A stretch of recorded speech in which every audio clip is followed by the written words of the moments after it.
Vamos lá, pessoal, dando continuidade aí à nossa correção da disciplina de intercorrência cirúrgica, né? Paramos anteriormente na questão número 4, né? E a gente vai dar continuidade aí na nossa correção do nosso questionário, tá? No nosso questionário, né, nosso estudo lá, estava na questão 5 pedindo para diferenciar o que é uma videolaparoscopia e o que é uma laparotomia, tá? A videolaparoscopia é uma cirurgia minimamente invasiva, que tem como objetivo diagnosticar e tratar alguma parte do organismo humano, principalmente a região abdominal ou pélvica, tá? Só que a videolaparoscopia é feita através de um vídeo, uma cirurgia feita através de um vídeo, né? Com tubos cirúrgicos, né? Geralmente são 3 incisõezinhas, incisão que faz na região abdominal e introduz esse tubo tipo caneta cirúrgica e o médico visualiza pelo um vídeo. E aí ele faz uma cirurgia ou faz uma biópsia para diagnosticar algum tipo de alteração. Agora, a laparotomia não. A laparotomia é uma incisão cirúrgica feita na cavidade abdominal, tá? É um procedimento cirúrgico que faz uma incisão cirúrgica na cavidade abdominal para visualização de um órgão interno, tá? Ambas, tanto a videolaparoscopia como a laparotomia, é necessário anestesia geral, ou endovenosa, ou por meio de intubação, dependendo do quadro clínico do paciente, ou por via inalatória, tá? Só que videolaparoscopia, é uma cirurgia feita através de vídeo com a finalidade de diagnosticar algum tipo de alteração abdominal ou que tenha dentro do organismo, né? Ou da parte interna do abdômen do paciente ou pélvica, mas é feita através de vídeo ou pode também usar para meio de biópsia para tratamento e diagnóstico. E a laparotomia não, uma incisão cirúrgica feita um corte na cavidade abdominal para visualização de um órgão interno, tá? E todas as duas usam anestesia geral. A questão 6 é para diferenciar o que é uma deiscência de sutura e o que é uma esvisceração. Deiscência de sutura e esvisceração. Deiscência de sutura é uma abertura espontânea da sutura, tá? Cirúrgica. Aí chamamos de deiscência, quando há uma abertura espontânea, né, da incisão cirúrgica, os pontos se rompem espontaneamente e a cavidade de tecido subcutâneo se exterioriza para fora da incisão cirúrgica. Chamamos de deiscência de sutura, quando há uma abertura espontânea. E esvisceração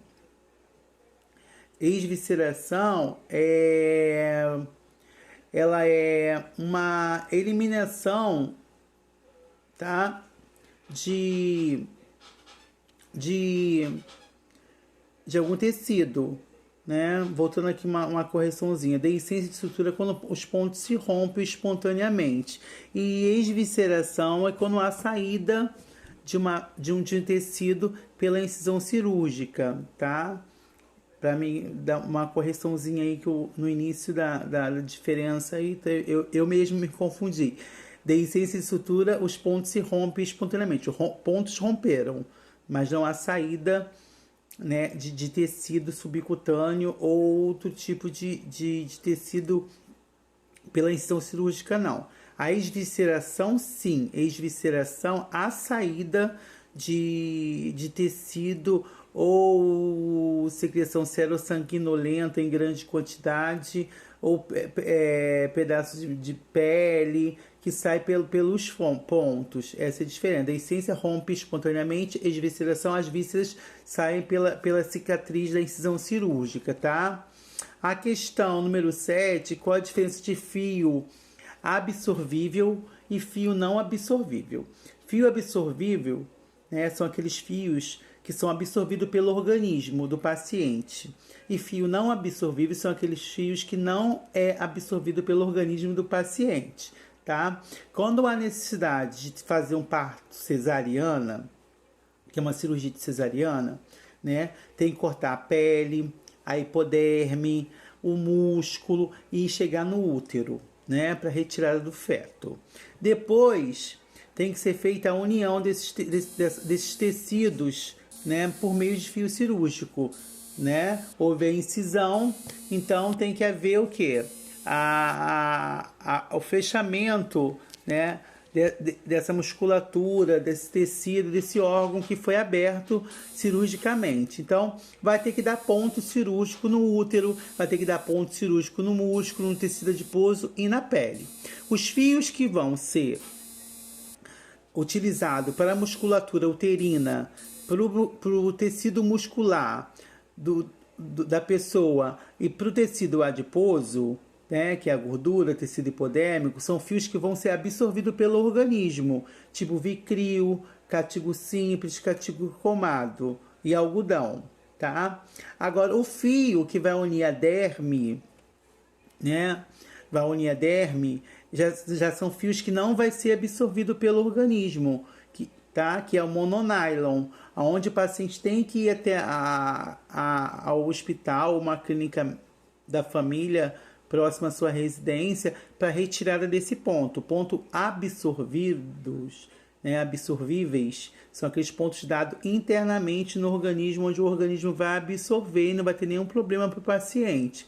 O fio não absorvível, não absorvível, é aquele fio que é dado para a união da pele, onde há necessidade de retirá-lo depois, tá? A questão número 8 é para conceituar o que era uma craniotomia. Craniotomia é uma abertura cirúrgica feita no crânio, tá? É uma abertura cirúrgica feita no crânio para interromper um sangramento, para aliviar um edema cerebral, para colocar de um dreno, para diminuir a pressão intracraniana, tá?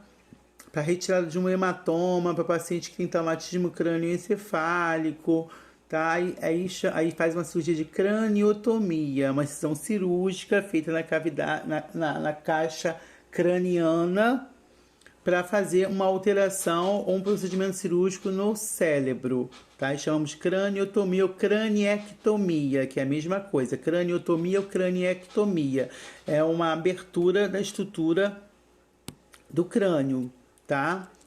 Anestesia geral, principalmente intubação. Como é dividido o pós-operatório? O pós-operatório é dividido em imediato, mediato e tardio. O pós-operatório imediato é aquele pós-operatório que vai até 24 horas após a cirurgia. O pós-operatório mediato é aquele cuidado que o paciente tem após 24 horas de cirurgia, que pode ir até 7 dias da alta dele. E o pós-operatório tardio é o pós-operatório que o paciente fica em repouso no seu domicílio após 7 dias, tá?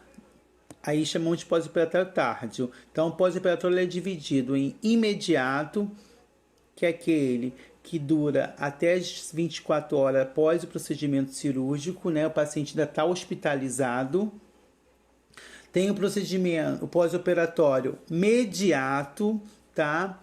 Que é das 24 horas após a cirurgia até 7 dias depois da cirurgia, até 7 dias.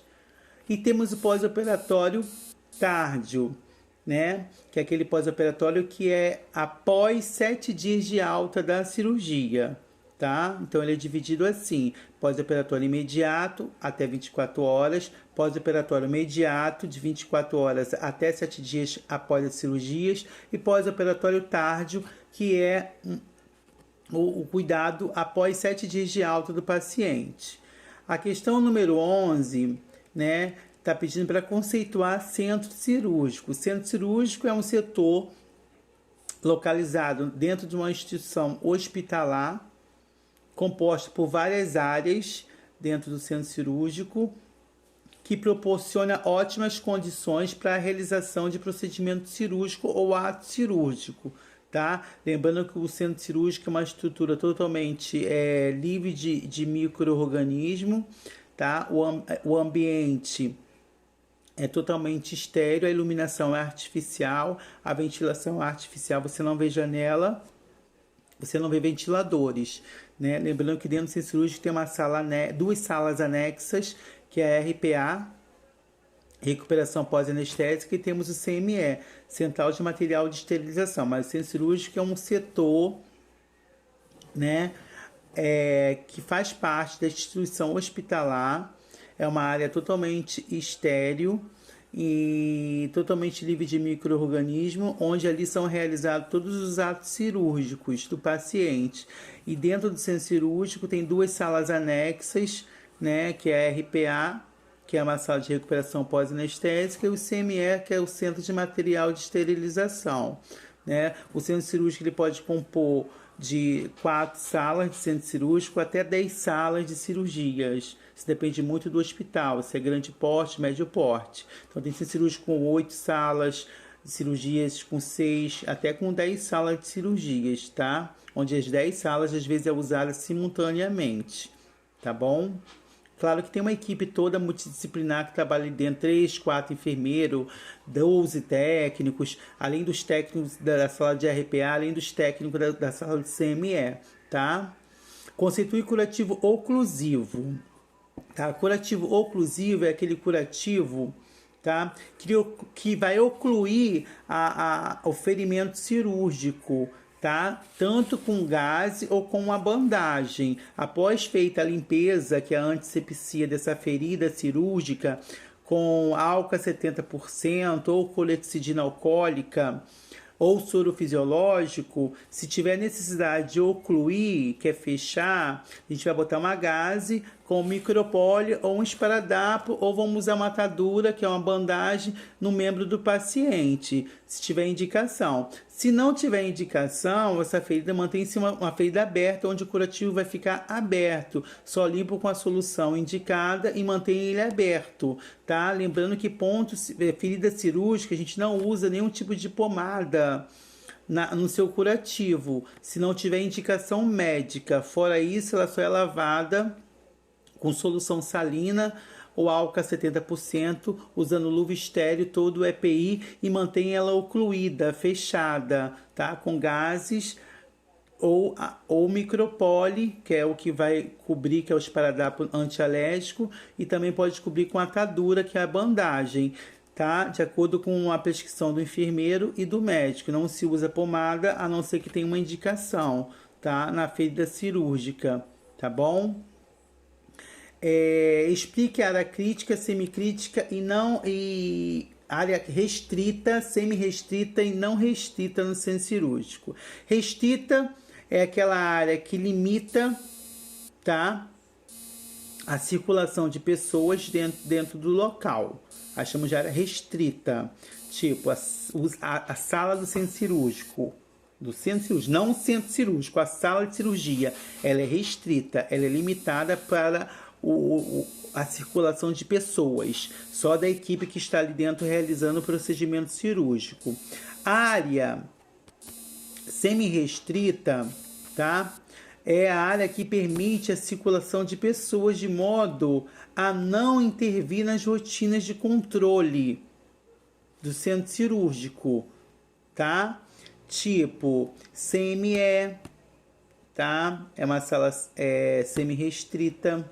RPA é uma sala semi-restrita, né? Porque ele vai ter que entrar um profissional, 3 profissionais ou diversidade de profissionais. Então é a área semi-restrita. A área restrita é aquela que impede a circulação de várias pessoas ou profissionais naquele determinado local, tá? Só vai atuar ali, como eu dei exemplo, a sala de cirurgia, só os cirurgiões, o anestesista, o instrumentador e o circulante, tá? É restrito.